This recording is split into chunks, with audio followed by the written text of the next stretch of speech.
Hi നമസ്കാരം, ഞാൻ സൈന്ധവിയാണ്. അപ്പം എന്തൊക്കെയുണ്ട് വിശേഷം? എല്ലാവർക്കും സുഖമെന്ന് വിശ്വസിക്കുന്നു. അതുപോലെ എനിക്ക് സുഖം തന്നെയാണ്.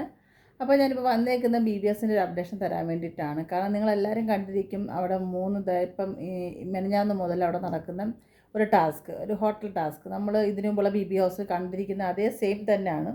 പക്ഷേ അതിൽ കുറച്ചുകൂടെ ഡിഫറെൻ്റ് എന്ന് ഇത് പറയാമെന്ന് വെച്ചാൽ, ഈ ഒരു ഹോട്ടൽ ടാസ്ക് ഇതിനു മുമ്പുള്ള വ്യക്തികൾ ചെയ്ത മാതിരിയല്ല. ഭയങ്കര ബോറിംഗ് ആയിപ്പോയി, ഉള്ള സത്യം പറയാമല്ല.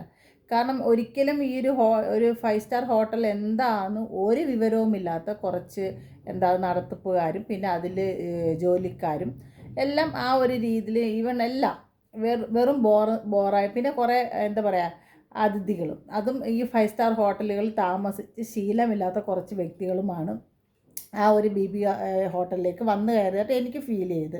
കാരണം ഇന്ന് മോർണിംഗ് തന്നെ ഞാൻ പറയാം, നമ്മുടെ റിയാസ് ഒരിക്കലും ഒരു ഗസ്റ്റ് ചെയ്യാൻ പാടില്ലാത്ത പല കാര്യങ്ങളും റിയാസിൽ നിന്നും അവിടെ ഉണ്ടായി.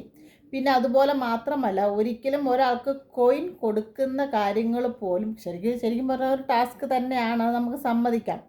പക്ഷേ ഈ കോയിൻ ആർക്ക് കൊടുക്കണമെന്ന് തീരുമാനിക്കുന്നത് അതിനൊരു യോഗ്യതയുമില്ലാത്ത കുറച്ച് വ്യക്തികളാണ്. അതിലെടുത്ത് പറയാൻ ആര്യൻ എന്ത് പിണ്ണാക്കവിടെ ഉണ്ടാക്കിയിട്ടാണോ ആ ഒരു സഭയിൽ നിന്നും ഈവൻ ഷാനവാസിനെ ആയാലും ഓരോ വ്യക്തികളും പേരെണ്ണി പറഞ്ഞു ഇവർക്കൊന്നും ആ കോയിൻ വെക്കാനുള്ള യോഗ്യതയില്ലെന്ന് പറയും.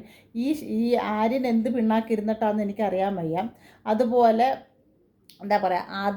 ആദിലയ്ക്കും ഈ അന്നത്തെ ഒരു ഇഷ്യൂസിൽ ഇവർക്ക് വോട്ട് കിട്ടിയതല്ലാതെ പിന്നെ ഇവർ ചുമ്മാ അവിടെ ഇവിടെ നടന്ന് ബഹളം സംസാരിച്ച് കുറച്ച് ആൾക്കാരുടെ വോട്ട് മേടിച്ചെടുത്തല്ലാതെ അവരെ കൊണ്ട് പ്രത്യേകിച്ച് അവിടെ കാരണം അവരെപ്പോഴും ഇവർ ഇൻഡിപെൻഡൻ്റ് ആയിട്ട് ആദിലെ നൂറേയും കളിക്കുന്നെങ്കിലും എപ്പോഴും ഈ ആദില എപ്പോഴും നൂറയുടെ ഒരു ഒരു നിഴലായിട്ട് തന്നെയാണ് ഇപ്പോഴും BBHouseനുള്ളിൽ നിൽക്കുന്നത് തന്നെ എനിക്ക് ഫീലായിട്ടുള്ളത്, അത് പറയാതിരിക്കാൻ പറ്റത്തില്ല.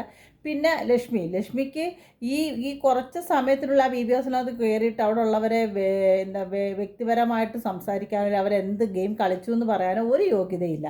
അത് പിന്നെ റിയാസ് എന്ന് പറയുന്ന വ്യക്തി അവിടെ ഗസ്റ്റായിട്ട് വന്ന വ്യക്തിയാണ്. അവർക്കും അവിടെ ഉള്ളവർ കളിച്ചോ എടുത്തോ എന്ന് പറയാനുള്ള ഒരു യോഗ്യതയും എനിക്ക് ഉള്ളതായിട്ട് അയാൾക്കുള്ളതായിട്ട് എനിക്ക് ഫീലായിട്ടുമില്ല. അപ്പോൾ ഇതാണ് പറയാനുള്ളത്, വെറും മോശപ്പെട്ട ഒരു ടാസ്ക്കായി പോയി. അതിൽ അർഹതയില്ലാത്ത, അത് പെട്ടെന്ന് ഈ ഷാനവാസിൻ്റെ അത് തിരിച്ച് മേടിക്കുന്നത് അതിലും വലിയ ബോറായിട്ട് തന്നെ എനിക്ക് ഫീലായി. അപ്പോൾ ഇത്രയേ ഉള്ളൂ പറയാം. അടുത്തൊരു വീഡിയോ ഉടനെ വരാം. Okay, bye bye, Tata.